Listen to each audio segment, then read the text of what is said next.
speaking of growth, what does it take to do just that? Specifically, what does it take to build a $1 million company? That's what our next keynote is all about here this morning.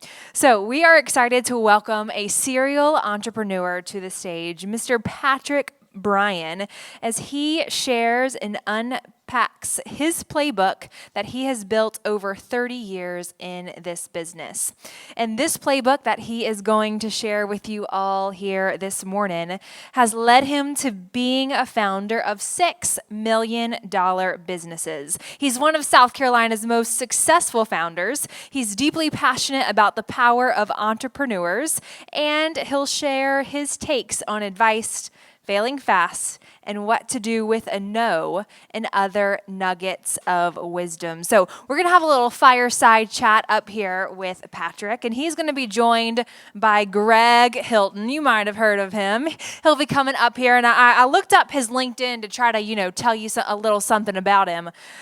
But all I saw in his bio was troublemaker and a fire emoji. So I'll leave it at that, but please help me welcome this dynamic duo to the stage on what it takes to build a $1 million company.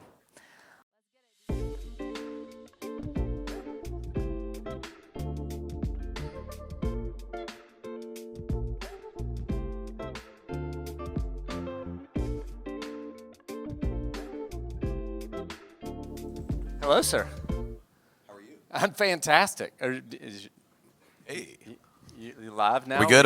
Okay. Hey, can you guys hear us? Good. It's very bright, the future. Patrick, welcome. We're excited to have you. I'm stoked to be on your stage. This is your stage. Let's be real. Y'all see the joke here, right? Patrick Bryant, giant, cursive, with Greg Hilton. So we're excited to have It's you. very subtle. Raise your hand if you have seen Patrick speak before. Oh, awesome. Wow. All right, let's give some love to Patrick. Damn. Can we do that? Thank you. Wow, that's awesome. So this guy's a luminary. I want to say things like icon, but that's what you say to old people that aren't in the game anymore.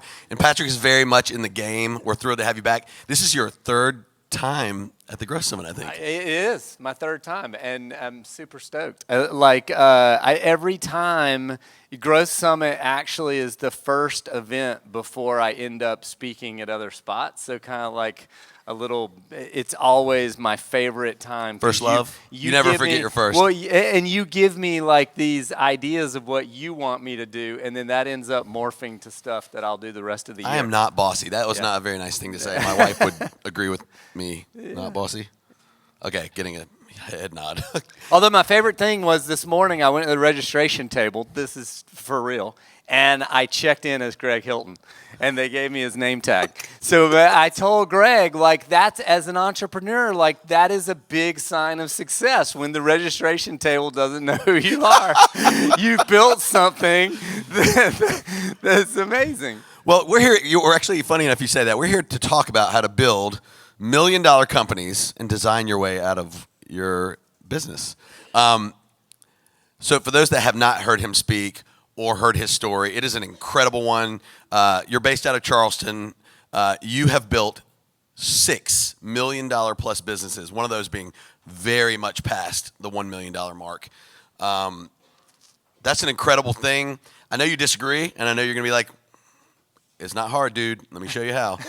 But for a lot of us in the room, right, that is maybe a major milestone on our path on our entrepreneurial path and on our journey. So just to set the stage, tell us about these 6. In order. Yeah, okay. Let's get it out, because every time he tells me this stuff, I'm like, you are all over the place. Yeah. So we started out with Go-To Team. My firstborn is a company called Go-To Team, and we were super young, SBA note, $100,000, 2 business partners coming out of WIS here in Columbia, and we started a video crew company shooting for the networks. And so that was really the first 10 years of my growth cycle, and figuring out how to get to $1 million. And at year 10, we had $1 million valuation, and I was so stoked. Like $1 million valuation was just like I had hit this really big mark. And But the same time we were founded with Google, and at 10 years they were publicly traded, and we were using their name as a verb. And so I really was excited for success to $1 million, but also felt like, man, how do I grow to that next level and really crank it? So GoToTeam was sort of that starting point. Then there's Assignment Desk, which is a brokerage company that does all types of crew positions, makeup artists, and Assignment Desk does 6,000 shoots around the world every year that it's brokering that shoot. So again, in the video space, but a completely different business model, different company. Then we've got Code and Trust, which does software development for entrepreneurs. We've got Event.Gives, which does nonprofit ticket and event management. So think Eventbrite, but it does all kinds of silent auction, live auction, raffles, things that nonprofits need. And then Teamforia, which does HR software for corporations. Let's see, I think that's 5. Oh, I'm forgetting my very favorite love, which is Shine Rolling Papers, 24 karat gold rolling papers. You're creating a 24 karat gold joint. We have a whole product line that's not just the 24 karat gold joint, but that company took off like a rocket ship in a way I would have never predicted. And it was a pivot from another business we had, that's Cigar Row, that did cigar distribution. So we were doing cigar distribution, and then we baked out this product and created Shine. So those are the basics. I mean, here's the deal. I'm tired just hearing how many companies he started. So why do you do this? Oh, it's so much fun. I mean, it's a super blast, right? I mean, honestly, that's why I think we're all here, is that entrepreneurship and what the students showed today, I just think the exercise in itself is a super blast. Like, I'll do it on a weekend. Patrick McGelder, I want to shout out, we were neighbors in 5th grade. Like, I've known Patrick my entire life. I'm sure at some point we had a lemonade stand together. We would have had to have. For me, it's just that excitement of starting something new, and I'm just really passionate about it. I was in the car with my son Jack maybe 3 years ago, and he was telling me about his grandfather was retiring, and I was asking, what's he going to do and all this stuff, and Jack said, well, what do you think you would do if you retired? And I thought about it for a second, and I said, I don't know, maybe I would start a business. I just think that it is my favorite thing to create something new like that. It's just it's like kids playing at a level that you're just like, oh, let's just play house and sell something to somebody. I love that. Last time we were together was at SoCo. Yeah. And we were drinking vodka. We were. At 11 a.m. in the morning. We did. On one of your other little side projects, Yes. which was Entrepreneur Studio. Yes. He is also the co-founder and I guess now ex-chairman, which is a big deal, of the Harper Entrepreneur Center in Charleston. Very similar to what we have here at GrowCo, an incredible 10-year journey with some really fantastic people in Charleston. I mean, so if you just look at this sort of array of things that you're involved in, there's some connective tissue between these businesses. That I leave them as quickly as possible. That's the connective tissue. The secret to the success was coming at the end. You can't say it now. Right. Patrick gets out, and they all grow. Right. As soon as I leave, they take off like a rocket ship. An incredible journey that you're just, I mean, literally, that first one, you said it yourself. 10 years it took you to build your first $1 million company. Yeah. Show of hands, y'all. Who here has been building their company for less than 10 years? Okay. So, like half the audience. Yeah. What do you have to say to that?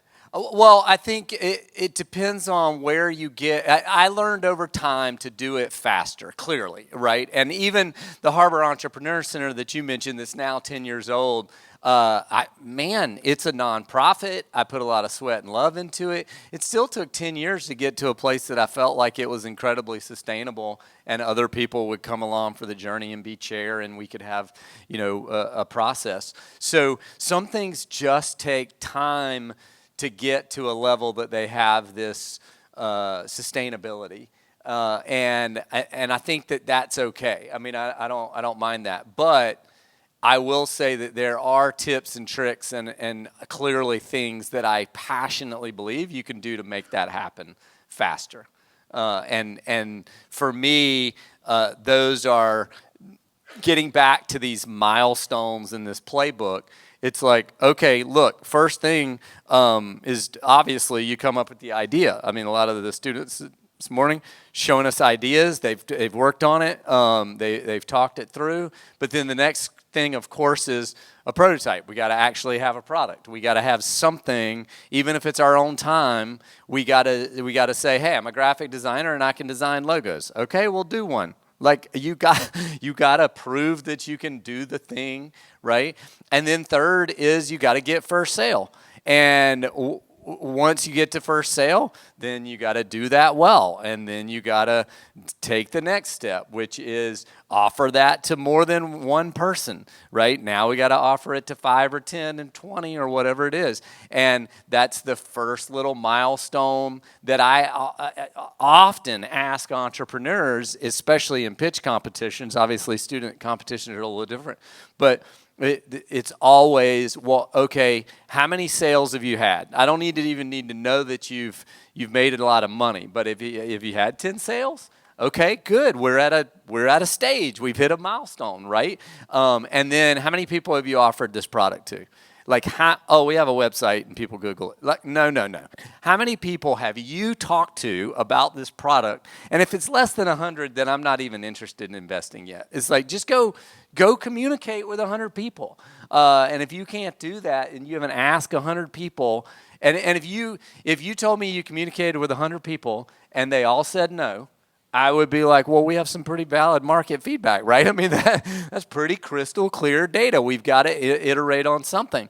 But if you tell me we ask 100 and 6 bought it, I'm like, well, that's pretty great because we can easily ask 100,000 if it's a product that, is scalable. And if we ask 100,000, we got 6,000 sales. So it's just, I think you hit these milestones. And to answer your question, what I've learned in that playbook is to just hit those milestones faster.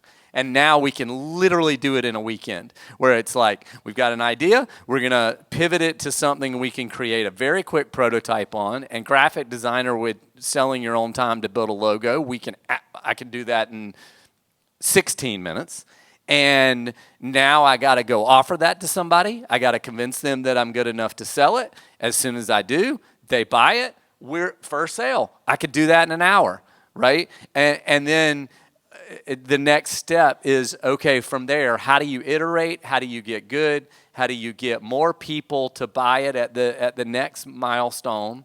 And then, of course, and now we're getting to the end of the playbook, which is you get to a place that other people are doing that thing. So even if it's a graphic designer, then the next step is we've sold my graphic design services to 400 clients. I got to hire another graphic designer because I got to stop doing that because I'm stuck at my scale with just my time. So the only next right step is to create an opportunity that I can scale. So let's pull on that thread. A lot of founders view themselves, true or not, as absolutely critical to the success of their companies. Ultimately, very, very true statement. And have a lot of trouble letting go, taking their hands off the gas, off the steering wheel, off the reins. What do you say to that? I think it's the exact same problem as people who are stuck offering their first product because they haven't made the product good enough yet. right? Some of you have heard me speak, and one of our lines is sell the ghost, right? I don't even need a product to go sell it. And now finish the sentence, which is sell the ghost that you can deliver. Right? I'm not telling you to create fraud. Don't ever go offer a product that you're not going to produce. But absolutely go ask someone, if I had a 24 karat gold joint, would you buy it? And they say, holy crap, that's insane. Yes, okay, we would. All right, if I could deliver in 30 days, will you place an order right now? How many will you buy?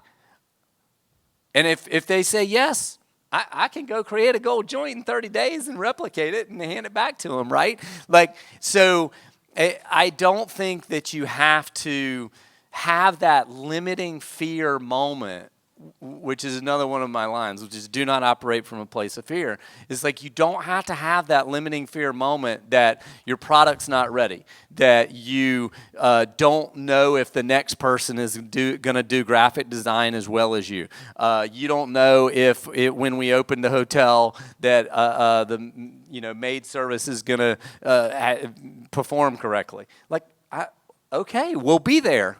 That's the beauty of the startup, is that when all that shit happens, and it will, you'll be the one standing there to fix it and figure it out. I love your child mind. I think it is one of the things I love about you the most. This idea that even when it's hard, you're coming at it from a place of this is fun, this is exciting, this is play, this is what I get to do, not what I have to do. Has it always been that way? Have you always been that way? Well, I come at it very optimistically and very passionate, clearly, that I want to have fun. I want to be around people that are having fun, and I want to be working on these products.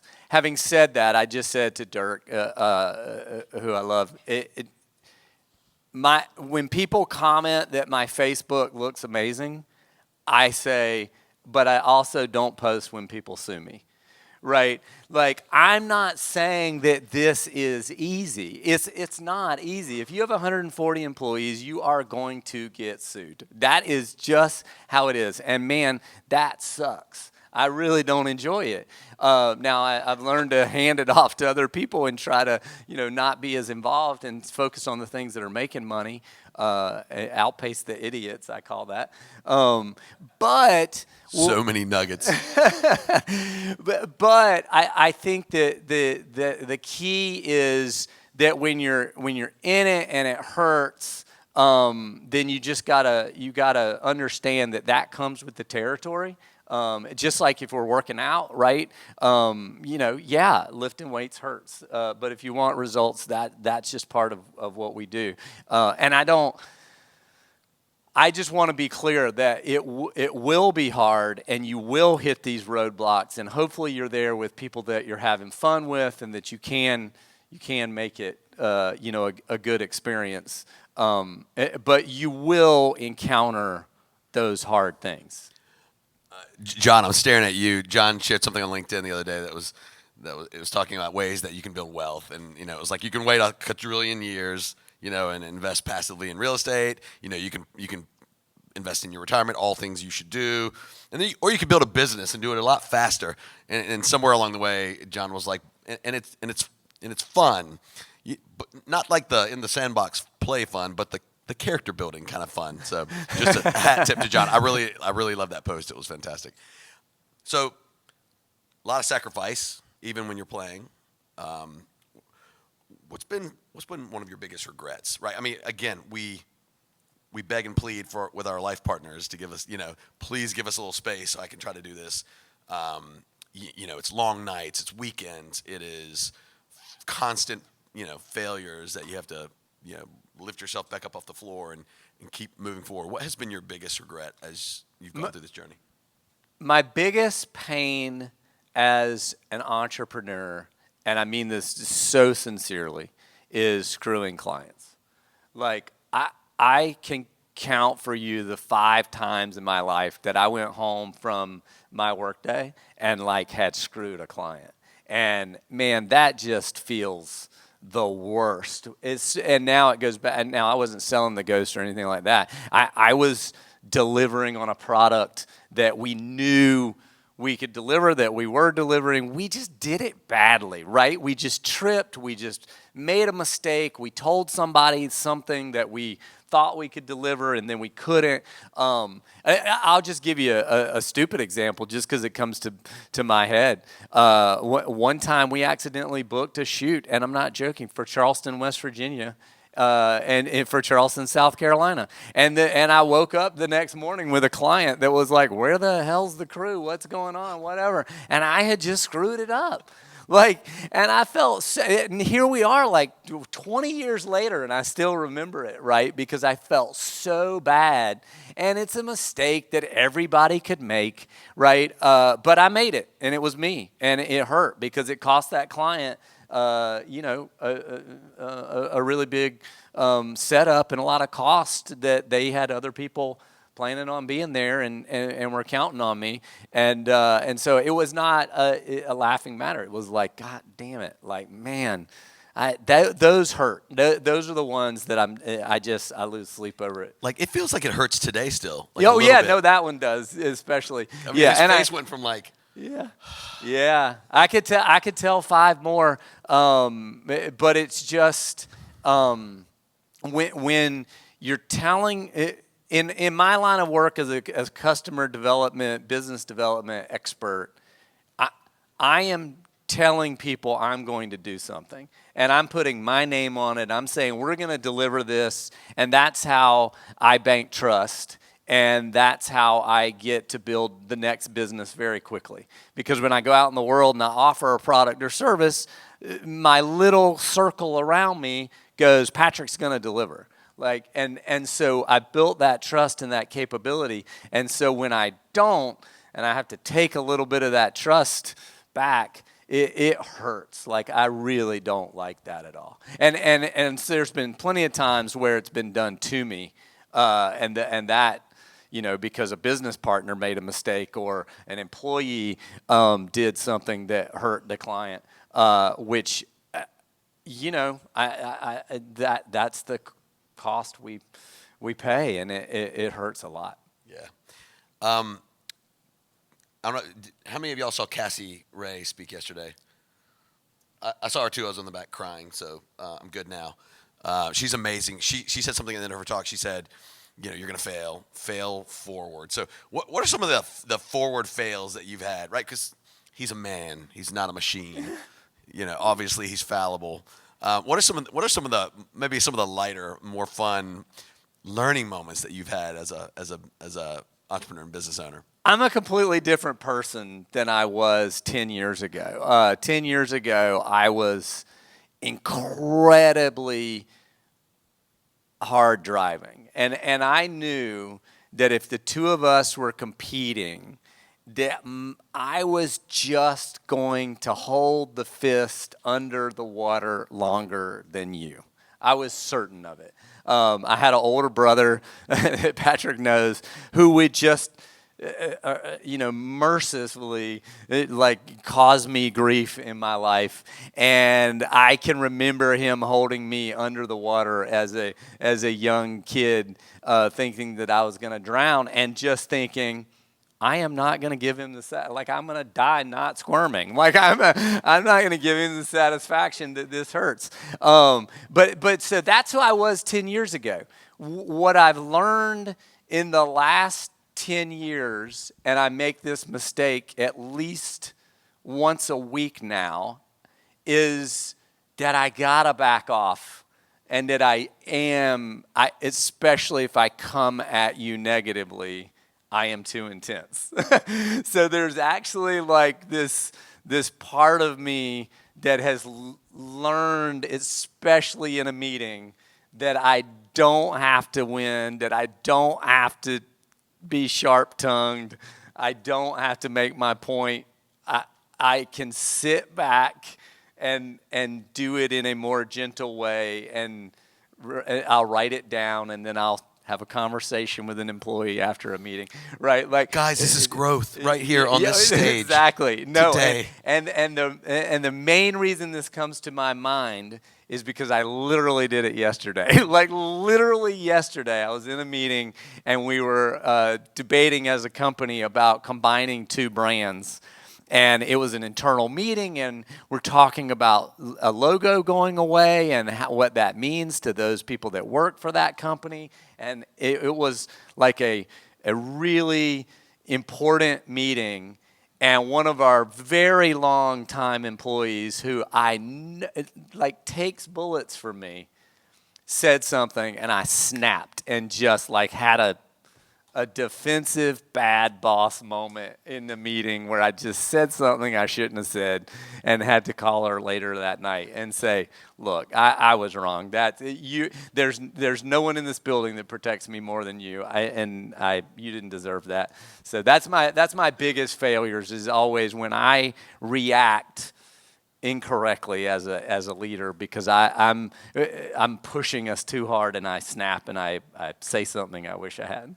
So that's a perfect sort of transition into, you talk a lot about the role that people play in helping you evolve to the next level to allow you to do 6, 10 things at the same time. You just said it, they protect me. Can we talk about people for a little bit? Sure. I know this is something everyone struggles with. In our session with Jarrell Moore yesterday, a lot of folks were talking, we were talking about like that.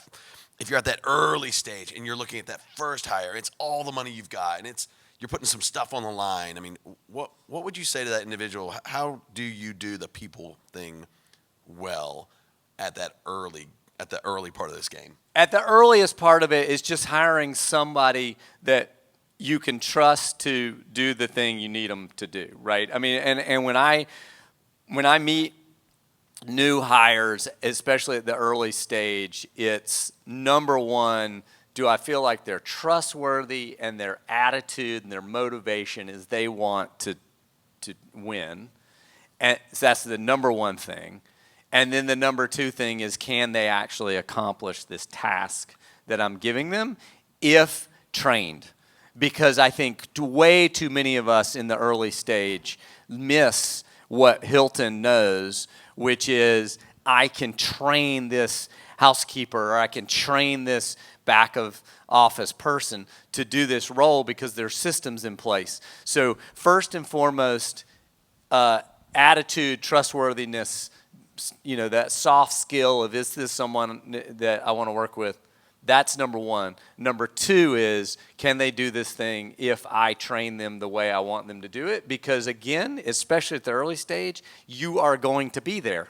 So you will have the opportunity to train them. You will have the opportunity to write the book of the system of how you train them. And so I just had an unbelievably good assistant. Like she's just great at her job. She's been with us 3 months, and I can already tell she's like got everything figured out. And the other day, our CFO comes to me, and he goes, hey, we got to talk about your assistant. I thought, oh, man, 3 months in, she's leaving. She's going somewhere else, and she's doing a great job. And he goes, well, the thing is, we want to hire her in accounting to do this other thing. And I'm like, God damn it, Hollis, what are you doing? She's a great assistant. And he's like, bad boss moment. Right, yeah. Right here. Right. And I was like, man, okay, yes, of course. We need her in that other role. Let's do it. Of course. I was teasing him that he's stealing her because of course I want her to move up in her career and I want Hollis to fill his role. All these things are really good, but I did say that I want her to hire the next assistant, train them, and be their supervisor. So we're now moving the assistant role under her because she knows, right? She can train them, she can teach them, she can build the system, and we already have a document and a training process and stuff. But I just think I say all that to say when you're looking for that person, look for the person that's got motivation, that's trustworthy, that you like, and then train them to do it, and the rest will take care of itself. Gold. Thank you. What would you say to that founder that is? I honestly thought you were pivoting to shine rolling papers. I thought when like, you said trying gold, everything I can do just okay, to we're just going roll to this gold. into a. Let's talk about cigars for the next 15 minutes. Gold. Gold cigars. There's a founder out there. Maybe they're in this room. That they are trying to figure out. They are ready to remove themselves. Whether it's like I'm leaving, don't call me ever again, or I have a transition plan. They're ready for that. They've got a team member who is there. What would you say to that individual? They're ready to transfer that responsibility, that leadership role to someone else. What would you say to them? The first thing I would say is make sure you're at the point that you think you're at. I mean, there's a milestone for that, and it's past $1 million, right? I think that slowly you're going to get to a place that the company is, I don't want to say running without you because it never really does that, but it is running, and the day-to-day task of managing it, whatever it does, is happening without you. And your role at that point probably is just scale and growth, new ideas, new clients, new conversations. And so if you haven't gotten to that point yet, that you go away for a week and everything keeps running and nothing was missed, then you're not there yet. But the process to get there is to simply outgrow yourself from every single role. So you get to that place where the systems are built, and when we hire someone, there's a training manual, and they know what to do, and then they go do it, and then there's a person supervising another person, and there's redundancy, so when someone goes on vacation, we don't stop making money, right? All of those things are kind of taken care of, and then you look around and you go, okay, this can run with those systems take care of themselves without me in the mix. And the next thing, of course, is hiring / partnering with someone who wants to be the top of the food chain and run it, which is really what I've done in most of my career, is get a employee that wants to be the CEO and or a partner who wants to be the CEO, so that you now have someone that this is their ultimate responsibility. They're the ones waking up and thinking about it, and you're not. Because that's real.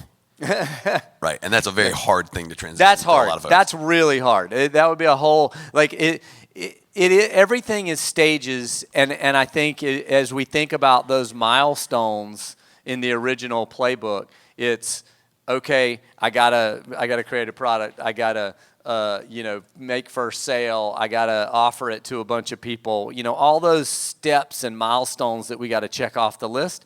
That one, we're now at a master's level in the business, that all of these things are checked off. We clearly have done this for many, many cycles, and we don't need to worry about it. Again, though, Code and Trust, we did it in less than 3 years. Within 3 years, I could have left Code and Trust. I left at year 5. We were at 30 employees. I was there too long. I think I probably should have. I probably should have done it faster. So I think you can absolutely do it within a year and a half, but it would take a lot of work and investor dollars and all kinds of things. All fun things we love here. Yeah. All right, so let's do this. Keepers of the time. Do we have a few minutes for questions? I see no one saying anything, so I'm going to take that as a yes. So what you got, folks? We've got 9 minutes or so. Let's do some questions. Who's got questions? Who's got thoughts? Who's got things running around in their brain they want to get some feedback from Patrick on? Just raise your hand. Okay, go ahead. Yeah, how are you, Patrick? Great, thank you. Awesome. So early you talked about an experience you had where you kind of dropped the ball. What do you do to possibly some of us in smaller businesses, when we experience that, it's kind of scary for us, especially when we don't have a lot of relationships like that. So when you drop the ball on a relationship like that, what do you do to kind of recover that and kind of get that moving back into the right direction, if possible? That is a fantastic question, and I probably should have snuck it in. You're absolutely right. I don't just sit and cry about it. That's step one. I absolutely do everything I can to recover that client, which starts with a very firm apology and an opportunity to say, look, this is what went wrong. This is what we're going to do about it. This is what you're going to see from me in the next day, week, month, whatever. I mean, depending on the situation. Here's the plan of how we're taking action. This is what we're going to do differently, and you can count on me that that's what we're going to do. And then I absolutely follow up and say, this is I did the thing we said we were going to do, and I apologize. Now, I will tell you, depending on the severity of the thing, I'll tricks are, of course, I'll maybe send them something, right? Like maybe I'll send them a gift and a sorry note.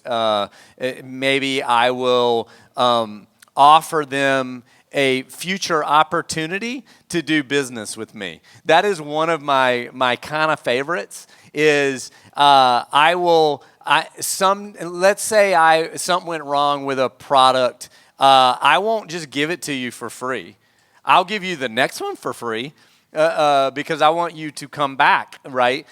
So I might say, your meal was really bad. That wasn't great. We're going to comp you dessert, and your next meal. I'm going to give you free dessert for your next 5 times you come into the restaurant. That's what I would do, right? Because I want you to be like, hey, we got to keep going. I mean, like every time we go there, we get free dessert. We might as well go there. And 5 times from now, you're now a happy customer again, and I got you back, right? So for me, number one, sorry. Number two, what can I do to move the relationship forward? And little tricks that I want to make sure we're building this relationship. Now, there have been times where clients are like, I am not ever using you again, and I don't want to know your name anymore. And in those cases, then I just really say, I'm sorry and try really hard. But I'll come back to them. Like I'm not. You can tell from my personality, I'm not scared. Like I'll call them back up 2 months from now and say, hey, I know we screwed up, but I still would love a chance. Give me another shot.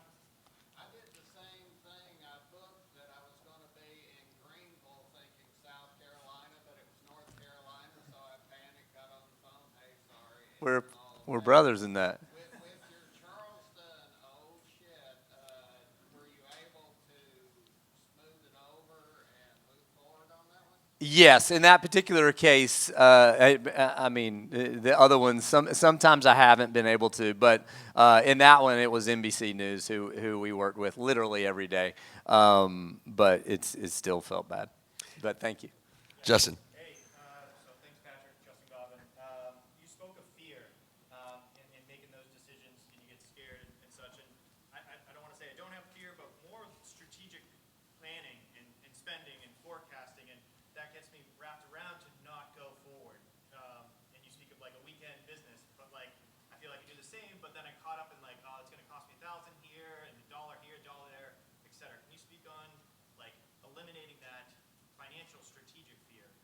Yes, I think that I say I'm passionate about being moderate. I'm like this person that will absolutely say we are gonna drive so hard, and I'm gonna be Winnie the Pooh, and I need to not be so intense, right? It's like you have to have that balance of okay, we're gonna do this for the next 3 months, and we're gonna lose money on the transaction because we're learning and we're not as good at it as we will be. And then, are there signs? Are there opportunities that we could reduce costs later, or in volume of production? I mean, I saw some of the pitches with a device. Once we get at full production, are we going to cut our costs down to pennies, then I'm okay. Like as long as, and that's what I would say to you about the financials is in the beginning, there's no way you're going to get to where you're going to be in the end. So allow yourself to understand that and then just be like, well, what would it be if it was the best case scenario? All right, well, then we'll write that down. And that's going to take how long to get there? 2 years. I think that's one thing big corporations do really well is that they can bake out a prototype and then they already know because they've developed 6 other hearing aids that they're like, okay, yeah, it's going to take us this long in a roadmap to get the cost down to this. And when we get it down to that, we'll sell it at this, and we're going to make a lot of money. But our first unit is going to cost way too much money, and only 60 people are going to buy it. But that's okay because we'll learn a lot. So I want to redistribute some knowledge. Anybody from this side? Any questions here? One in the way back. You have to probably speak up a little bit.